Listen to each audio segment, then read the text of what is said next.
So today we are at Hailes Abbey, which is in Winchcombe, which is just outside Cheltenham. It's a 12th to 13th century Cistercian chapel. It's old. I suppose you could say it's Roman in a way. It's got arches and stuff. So weather's a bit crap today. It's raining today. I think we've just basically hit the end of our summer here in the UK. So yeah, it's raining. So I will do my best to keep my camera, because these cameras they're not waterproof. So I'm gonna have to be shielding the camera as well. Yeah. So yeah, this is Hailes Abbey in Winchcombe, Cheltenham. Let's come in. There it is. Yes, Hailes Abbey, English Heritage. Pre-booked events and tours only. Please check the website for details. Let's go in.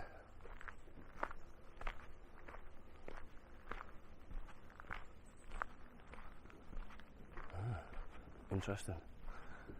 I think we'll take a look in here first.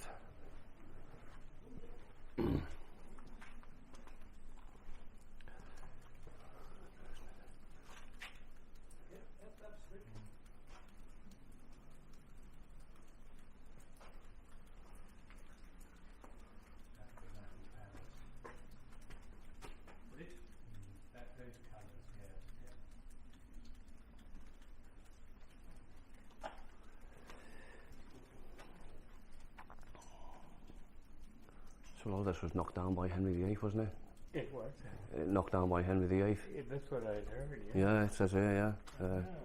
Henry VIII's suppression of the monasteries. He decided to destroy them all, didn't he? Hard to imagine. Yeah. American?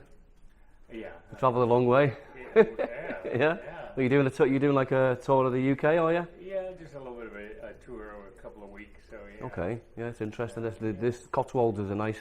Oh my goodness. Yeah, it's unbelievable. Yeah, I mean, I've been doing quite a lot of YouTube videos going around. I live in Cheltenham, so I live quite local. But I've been doing all of it. I've been Stonehenge. Oh, is that last right? couple of weeks. Haven't been there yet. Sudeley Castle. What else? Oh, endless. It's nice to get out and just look at the history. Yeah. It certainly is. What I've always said, imagine having a time machine. Oh. If someone said to you, you could have a time machine, what would you do with it? I'd like to go back, not interfere or be able to speak, just view. You know, if the option was there to go back and just watch, and just like, you know, when you drive through towns like Cheltenham and you think, I wonder what, because I constantly think, wonder what this village would have looked like, Prestbury.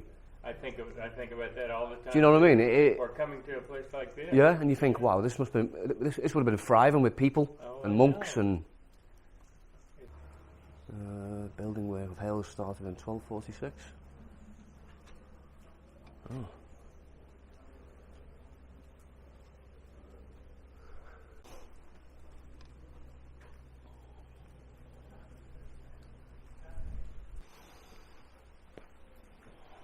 So the Cistercians were noted for their technological innovation and high quality of their architecture.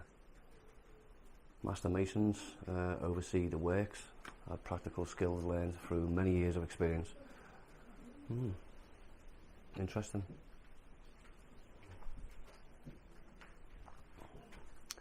This is what I'm interested in here. The relic of the Holy Blood and the new East End.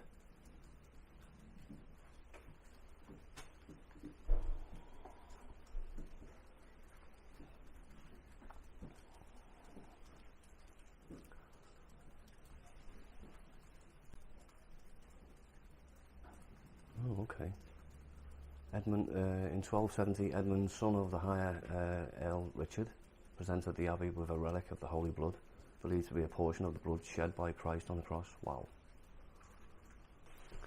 The late medieval cloister. Okay, I recognise these arches. Late medieval buildings works included rebuilding in the cloister of a magnificent scale. The new windows in the cloister's arcade had a stone tracery which would have been fitted with stainless glass corbels, architectural supports, carved with angels, supported a stone vault, which was ornamented with bosses sculptured with the coat of arms of some of the Abbey's richest benefactors. You can see some in the museum. Oh, okay, so there's a museum in it as well. Interesting. The plundering of Hailes. The monastery life at Hailes came to an end on Christmas Eve 1539, when the abbey was closed by the commissioners of Henry VIII during the suppression of the monasteries. Shortly after, the site was pillaged by locals. The looting was on such an enormous scale that a special inquiry was held in 1541 to 1542. Those plundering the abbey included servants, artisans, the gentry, even priests. Okay. Interesting.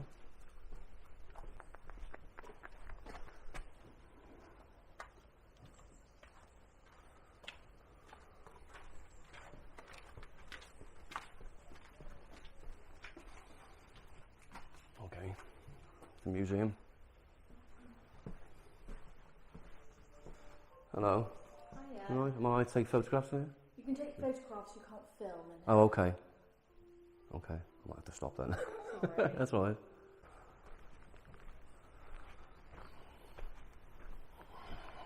The Great Cistercian Abbey. Hailes was one of the most famous abbeys of the Middle Ages, attracting pilgrims from all over the world, all over England, sorry, and is linked to the royal family.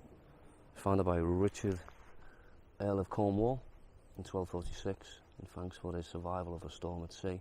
Richard was a brother of King Henry VIII, and one of the wealthiest men in the country. Richard, his second wife, and 3 of his children were buried in the church, close to the high altar.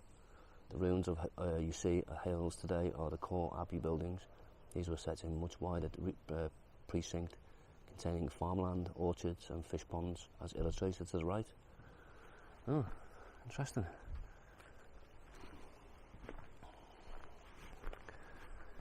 Walk around here now. Good afternoon. Hello. You alright?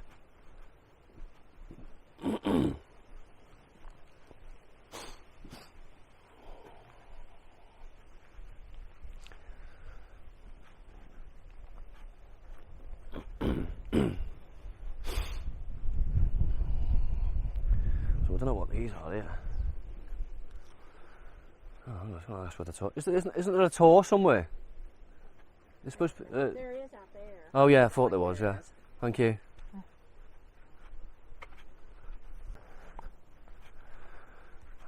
Sorry, I missed the beginning of the tour. I was supposed to be here for 1 o'clock. Oh, don't worry. Yes. We can recap some bits, but we're Okay. now in the dining room, Okay. and we're just heading Oh, down dining to the room. kitchen. Okay. Yes. Am I okay to have this on film? Yes. Is that okay? Yeah. So if you had to walk, go back to the end and pop into the kitchen next door.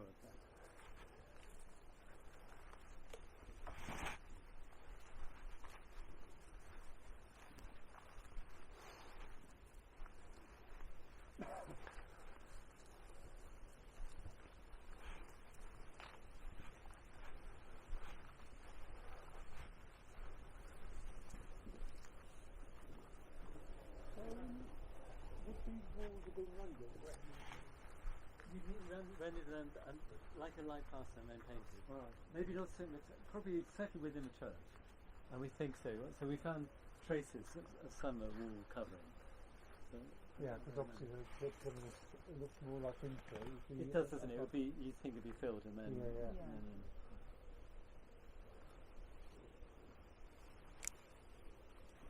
And is it all, is it Cotswolds stone? It's all local.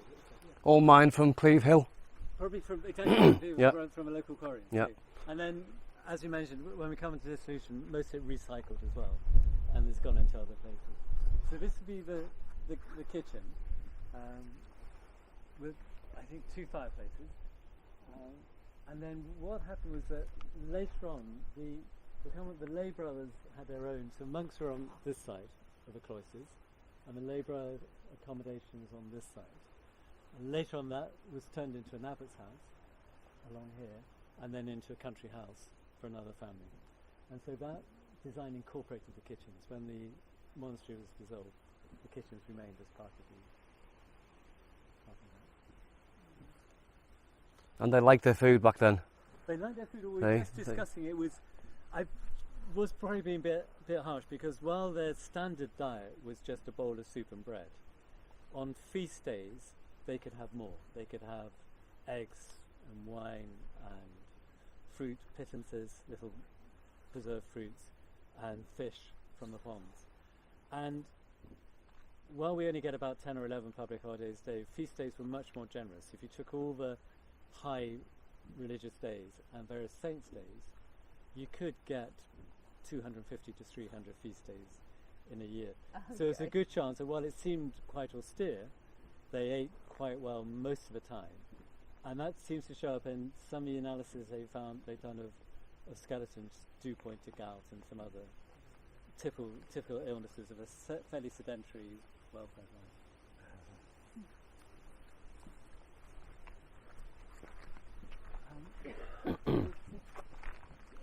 The fish was farmed on site. It was found on site on fish ponds, yes. Well, I think they might also have used it to sell, but here's just on the edge. This is an old, very more like a French lavoir. There's a little sign saying lavatory, but we believe those weren't the lavatories, but more a place where you would wash your hands before you came into either dining or into the cloisters. So it's restored in the late 19th century, again 1929, so it looks smarter, but it hasn't been perfectly restored. So will this have been a whole roof across here? Or is it these gardens? Not across, a roof around the archway, the courtyard. So from here to here, where this would be roofed, and then open in the middle, Okay. with gardens, Yeah. maybe herbs and some fruits and things growing as well. And then this wall, you'd normally walk around the cloister, and you'd not expect to trip over a wall. But this comes from later when the abbot's house was extended. So there were some walls across it. So originally they wouldn't have been there, they'd just been a bramble strip.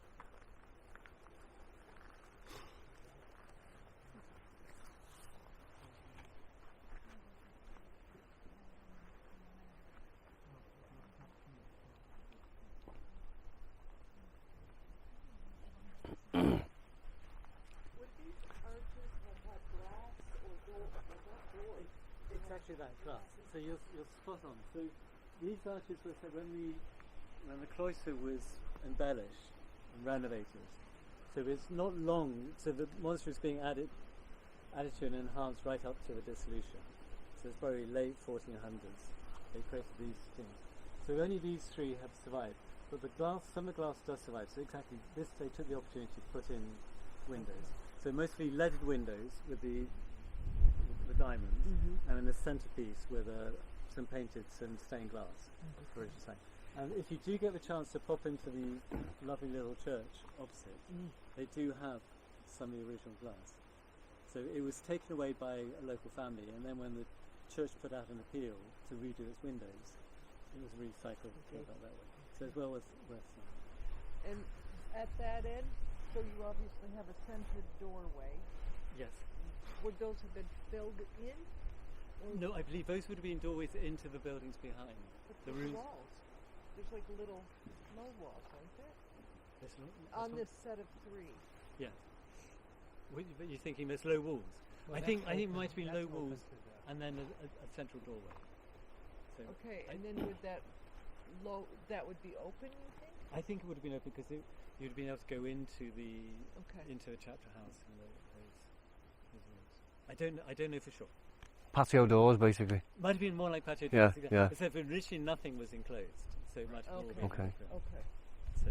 So that's why, if you're a monk in your itchy habit, you spend up 9 or 10 hours either at prayer or work in the cloister to expose the enemy. So, and you'll see some of the building, most of the stones are gone, but you'll see a couple of holes in that wall and further around, which is where they used to put in the wooden poles when they're building high.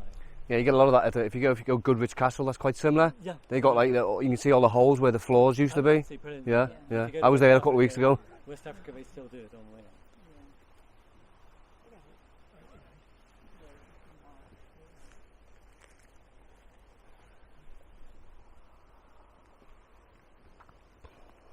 imagine they would have probably been where the torches would have been, wouldn't they? These ones, because these are glass windows, aren't they?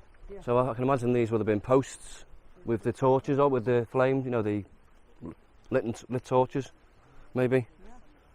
Well, that would make sense. That Yeah. would be light. Yeah, yeah. Layfolk probably.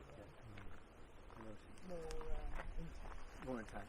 So this, again, as I mentioned, was where the lay brothers would be based. So their refectory, their dining room was there, and gradually this was all absorbed. Initially absorbed into an abbot's house. So again, technically under the strict rules of the Benedictines, the abbot was meant to be sleeping with all the monks. But over time, things changed. The status of an abbot changed, and it became more equivalent to landed gentry. So it's probably more in keeping they'd have a house in a separate building. So they had his own kitchen, same toilet there. This was where the cellar used to be based. So this is the cellar for making the beer. So it has some water. Again, an important room, and that if you were the cellar, it's an important role for one of the monks. Again, with its own water. Another reason, well, this one might not even be a recycled grave. We think this grave was actually used. It was one where if you didn't have the benefit of having a full lead coffin, you would just be put in there. And the workers come down, but if you go down, you'll see there's a couple of holes and there's some channels. So in effect, they waited till the body dissolved, and then you could put someone else in on top. Gruesome. It's very good. And it looks small, but my pipe trick is normally to line it. I won't do it today, it's a bit wet, but it's about 5%.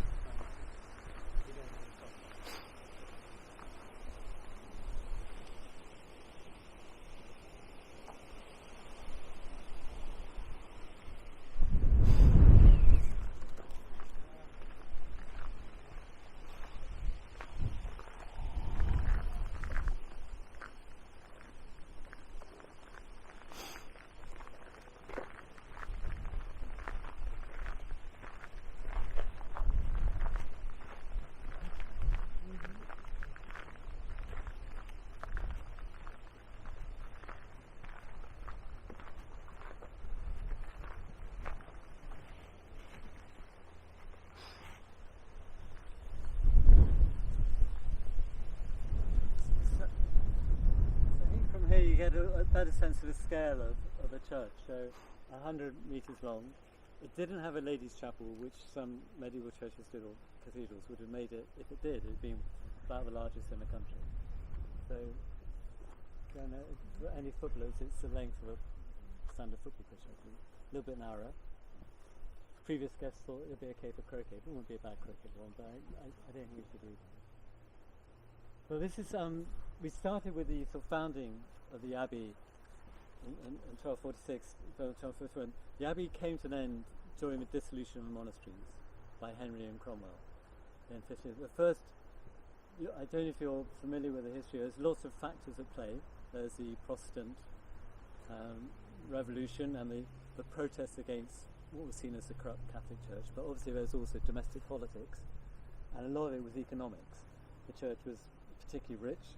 Henry was spending an awful lot of money on wars and everything else, and it was a very easy source of extra revenue. So over a number of years the monasteries were being repressed and dissolved. Hailes probably survived a little bit later than others, perhaps because Stephen Sagar, the last abbot, another Yorkshireman, was a close friend of Cromwell, but even that didn't save the abbey. So in October 1538, there was a first, which took away much of the wealth. The abbey was earning £539. You can roughly add a lot of thousands that as an annual income. So it was a very wealthy base. They took lots of that thing, and then they also took away the relic, the phial of blood. I was going to ask where that was. Have they taken it away? They took it away. Now, my fellow guide will argue that still they took what they thought was a phial of blood. But the monks and the abbot might have managed to keep the original. But what they did is they took it up to London and they declared that it was either honey coloured with saffron, was one discussion, or they also, with some superb early analysis, said it was duck's blood, especially drake's blood. Now we don't know quite how, but maybe someone spilled the beans and said that's what they've been using as a way of doing, because that would have meant they replaced it often, it kept it liquid. And therefore, a bit like San Gennaro, the church in Naples where the blood is important. You have liquid blood.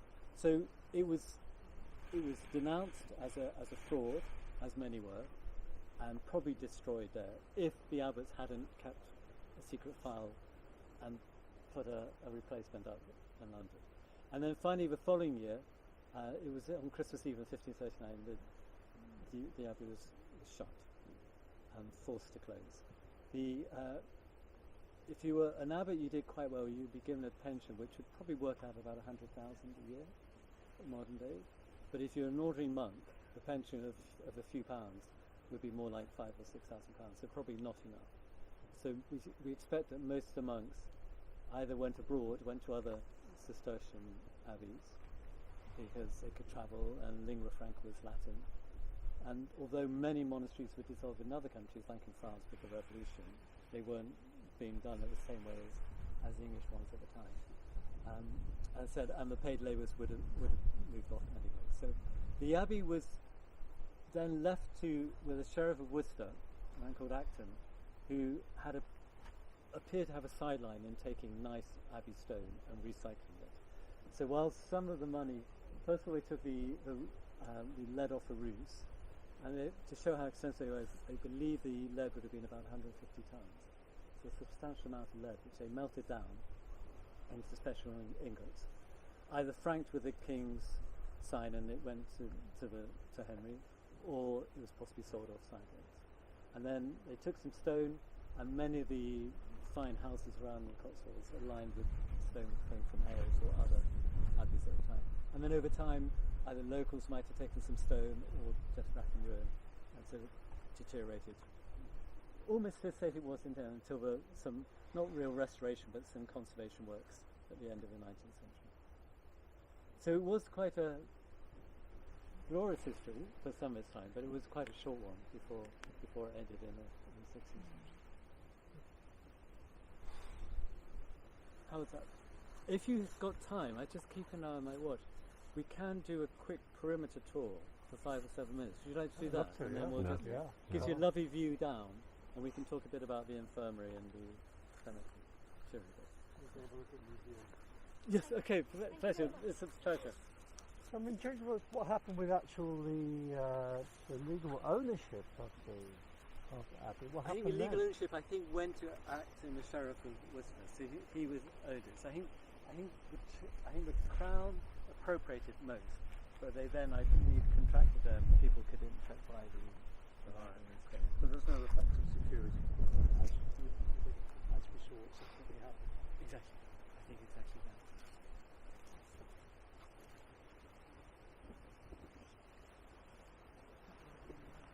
So did I read somewhere that there was an inquiry about how it got ransacked away? There was. It was in the cloister of the museum. They said soon after they thought, well, you've gone a bit too far on this one. Exactly. And so someone did come and say, well, it possibly, I don't know how much it was why this has happened, but it might be who's done it and when they weren't entitled to. Right. So it was. I said it was odd because I think Cromwell was. There is a legend that Cromwell actually was here at the time of dissolution, and he's meant to be sitting on a hill in the distance, where there's a Victorian monument called Cromwell's Seat near a hillfort, where he's meant to have seen the abbey burn. Except there's no sign it did burn, apart from melting down the lead, and you actually can't see the abbey from that hill, even without the trees, just because there's an extra hill in the way. But you do get these legends. Yeah. But if you're happy, we'll just do a loop round. It just gives you a lovely view of the site. Sounds good.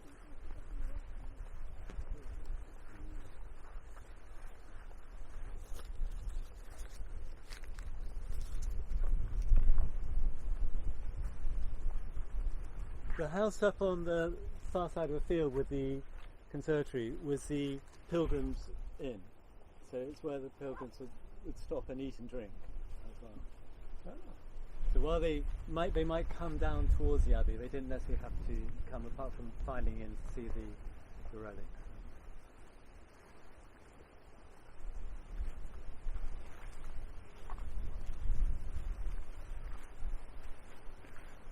And the extra benefit of blackberries on this route as well.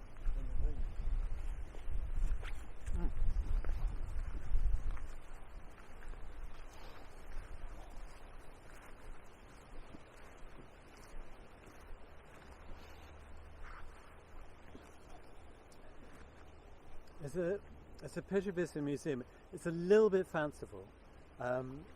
That's trying to show how the house. So the family who took it over, the Tracy family. One of their antecedents had been one of the 4 knights who killed Becket in Canterbury Cathedral. So there's a certain distinction. I don't know whether everyone wanted that distinction, but they had to do a lot of penance. But they held it for a while.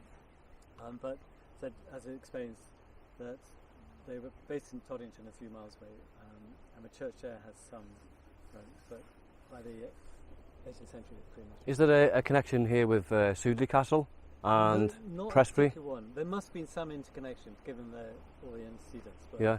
So, but whether, because Sudeley is known for Siege of Catherine Park, but there's no evidence that Henry was more lenient or more harsh on Hailes because of what was going on. But it still managed to survive the War of the Roses.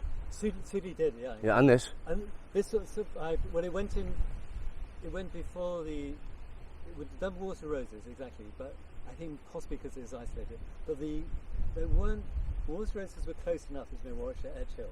The closest big battle was probably Evesham, which was during the Barons' revolt against Henry VIII. Yeah. But I don't know of any attacks during the Wars of Roses. There's no parliamentarian attacks on the royals, not like that, no? Not on the monasteries. I think they might have done the castles, but not the monasteries. Because that Goodrich Castle looks in a bad way, doesn't it? It does, as a castle, I think. That was parliamentarians that done that. It was because it was a castle. I think it was an abbey. Oh, okay. I think Yeah. Cheltenham Abbey, which is not far away. So they tended to leave the abbeys alone, they just attack the castles. Yeah, okay. Interesting.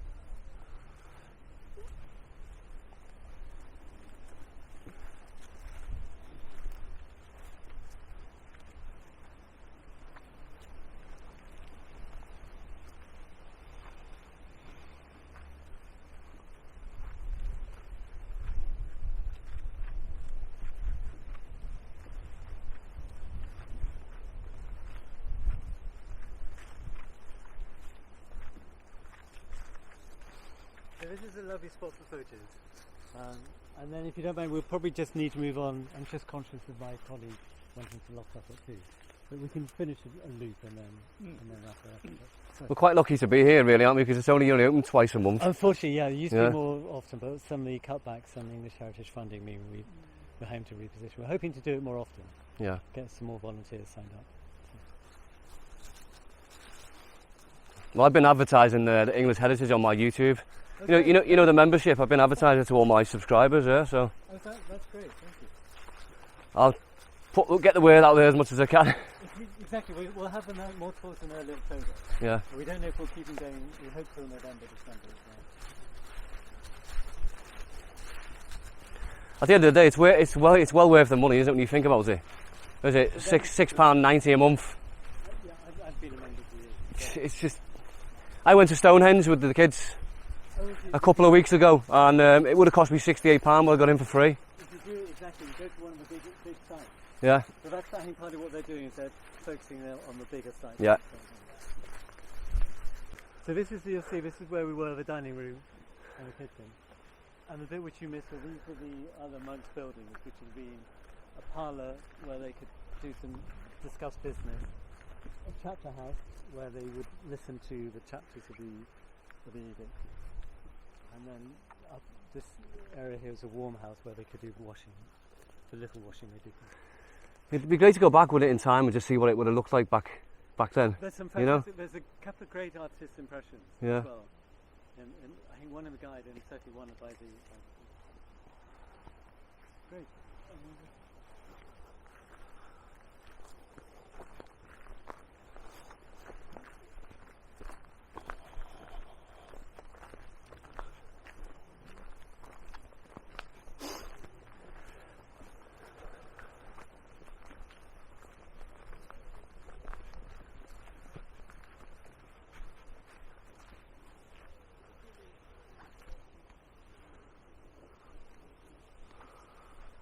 Water engineering and land management.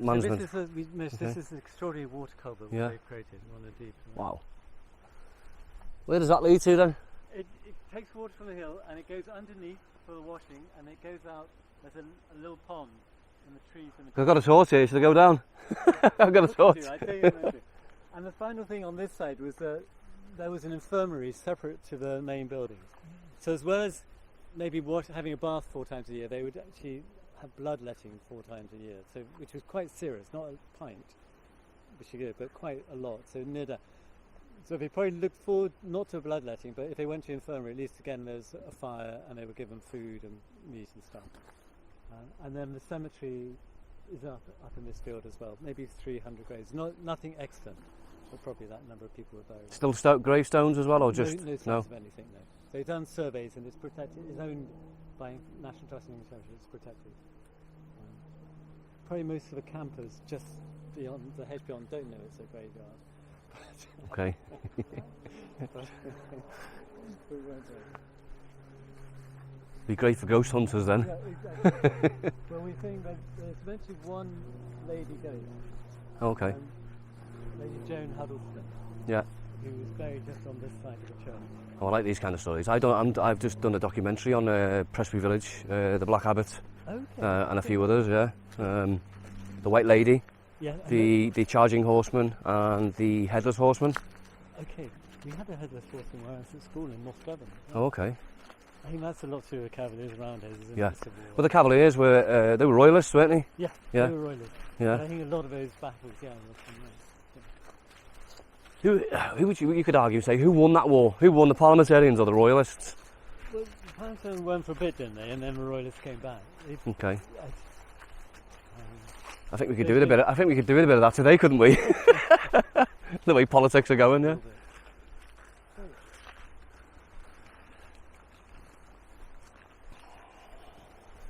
I'm off to Dover Castle next week. Oh, really? Oh, that's Yeah. a fantastic one. I'm off to the Battle of Hastings. You know the battle reenactment? Yes. I'm doing that as well. Oh, that's brilliant. I've not Um, seen that. and Dover, my grandmother worked there during the war. Okay. She lived in Kent and she worked there during the war. Be nice down here, wouldn't it? I mean, I don't know about the weather, but Oh, you'll at be the careful. minute, yeah. You'll be careful. So you've had to go. That really wraps it up. I hope you Yeah. enjoy the tour of Hailes. Thank you very much. Yeah, for thank you very joining much. us. Take care, mate. It's Take care. It's been great. So that was a tour of Hailes Abbey in Winchcombe in Cheltenham. So this was built after. It was This. built before. Oh, this was It built part of before. the village, Oh, okay. and then they moved the rest of the village. But Yeah. The church just stayed here and was loosely linked to the abbey. So when it was destroyed, they left the church. They left this church. Just Yeah, which is good. So that's the thing. They nicked the money next door, but left the church. Yeah, that's good. Yeah, it's really nice. It's like St Mary's in Presby Village is really nice as well. And what's good, I've never been to Boston.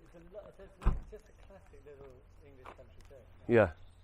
Well, St Mary's is 12th century. Okay,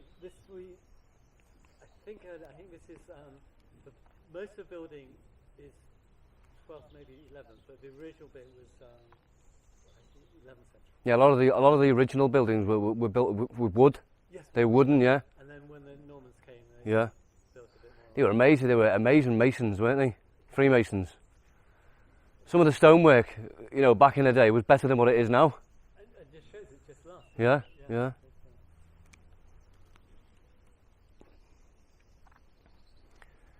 Have you noticed as well with a lot of these old churches, like 1,000-year-old churches, that their doors are small? See, like this one, they got one in St Mary's as well. They got like steps going up the side, and they got a tiny door. It must be about 4.5 feet tall, because people back then were a lot shorter. Yeah.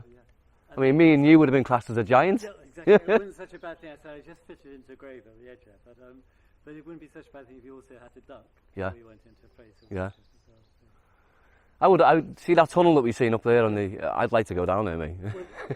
with a torch, just to see how far it goes. Well, I said it. I don't know how far up it goes. Okay. The other thing, but I said I know you saw it. There are 2 other extra open sections, Yeah. and I believe the pond, which is you see that Weeping Willow Okay. Yeah. over in the distance. That's the pond where I think it It finishes. ends out there. But whether it's Whether it's tunnel all the collapsed, way yeah, or, yeah. I don't know. I mean, are you allowed to go in there? Not now. I mean, when it's open, are you allowed to go in there, or? I think I can't encourage you, but if you just popped over, no one's going to know. Yeah. I'd like to go further down. I'd like to go right down me and get, Take a torch and hop over. Yeah. It's safe, we have to just be careful. But yeah, if you do Yeah. it in your own because I come from Birkenhead, Yeah. and the Benedictine monks. Did you know that they were the first in the country to trade overseas with Europe, with the mainland Europe, and they have, because they were bringing contraband in the country, which was not normal for this country.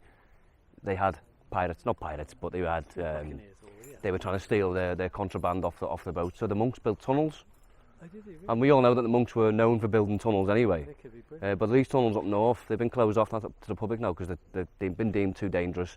And they lead from Birkenhead, which is the Wirral, and apparently they lead all the way to Wrexham. No, they don't. Yeah, Really? yeah, these tunnels, yeah. How amazing. And they built them because when the boats were bringing in Then they contraband, could avoid all that, they could just go they could sneak them underground into Wrexham and Chester places, yeah. That seems a long way, but you can believe it. They had Yeah, they had oh the yeah, skill. the monks, I mean, how they done it? They had the it's skill. just- They also had the motivation. Yeah, that's it. And the time. They had plenty, they didn't have to, No prayers today. We're going to go and build they didn't have to be home at 5 o'clock to watch EastEnders, did they? We don't have to pray today. We can go build a tunnel. That's it, yeah, yeah. Right, take care, mate. Bye. He's a nice guy, that guy. He's done the tour, didn't he? Yeah. He was telling us that it's his first one. I was like, you'd think you would have been doing it for years.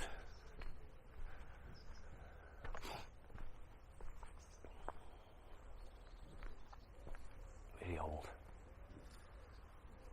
Let's go into Hailes Church. May God's peace be in your heart.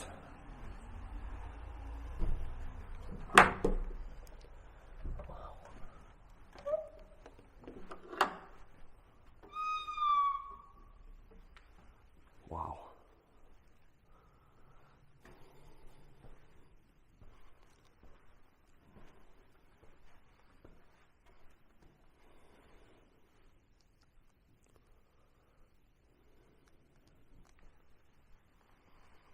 You can smell the damp.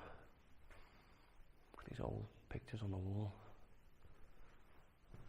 Old paintings on the wall. This is the altar. Please do not go beyond this point, as the ceiling is currently unsafe. Okay.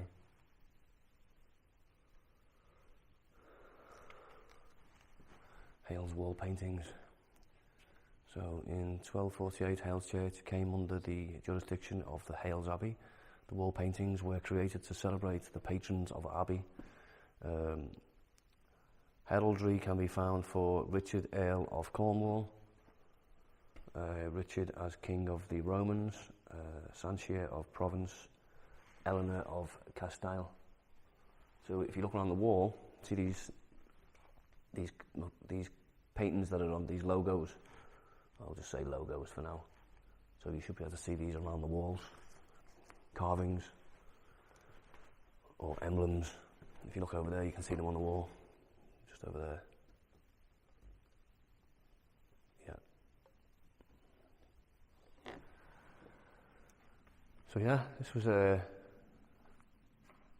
don't know when it was built. It says in 1248 this church came under the jurisdiction of Hailes Abbey, but I think it's older than that.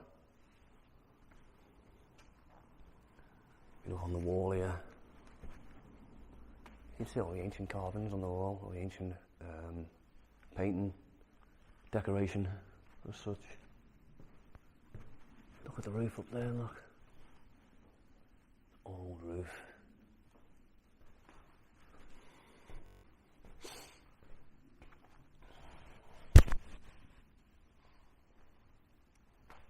Let's have a look.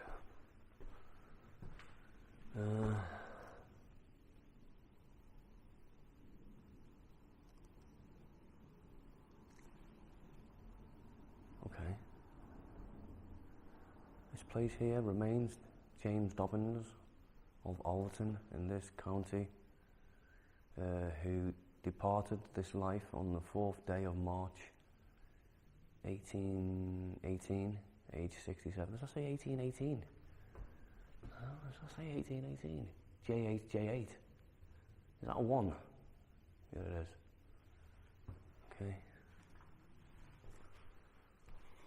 So yeah, this is Hailes Abbey Church. It's lovely, isn't it? You can smell it. You can smell it old. You can smell the age in the wood and the beams at the top.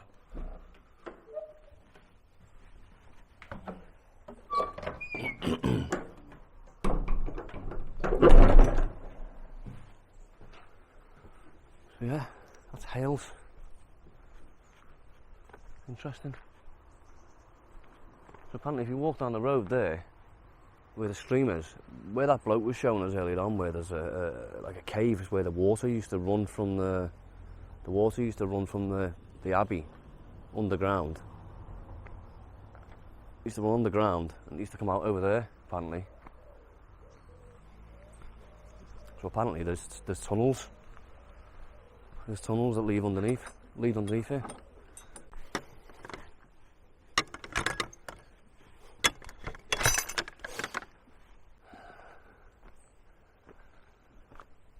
It's lovely here, absolutely lovely, and it's a nice day as well. Considering it was raining heavy in thunderstorms about what, an hour and a half ago. Seems to have cleared up. Absolutely beautiful, isn't it? Have a little walk down here and see what, because these are the grounds outside the abbey, where a lot of the graves would have been.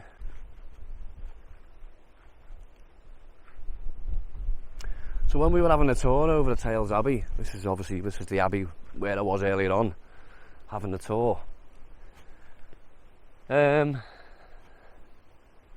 guy said, I don't know if you remember on the tour, the guy said that outside the grounds, which is these bits, yeah, there's hundreds and hundreds and hundreds of bodies buried, graves. So we're gonna have a little walk over there now. Not to see if I can see any ghosts or anything, but just see if, I don't know, let's go over and have a look. I don't know if you can get over that way actually from here. Can we? I don't know. No, I don't think we can, you know. But this is a nice little field, isn't it?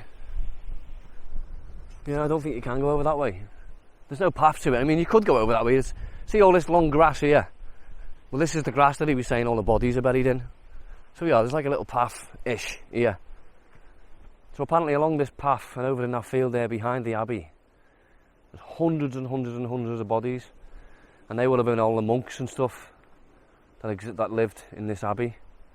They had a cemetery at the back.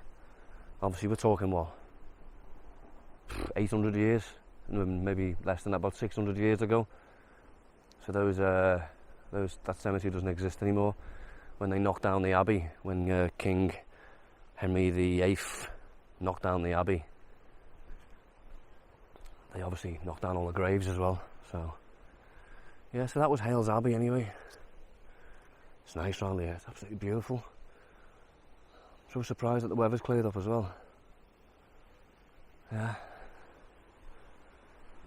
It's gorgeous, isn't it? Cotswolds. You got these hills going up, you can't see that from here. You got a massive hill going up there with all trees as well. It's amazing. Yeah, I don't think you can get over that way anyway.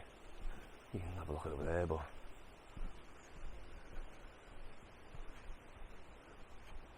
people coming, knocking from the fence. Hello. So yeah, we've come to the end of that. Brief visit to Hailes Abbey, 12th century Hailes Abbey. It's closed now. It's time to head back.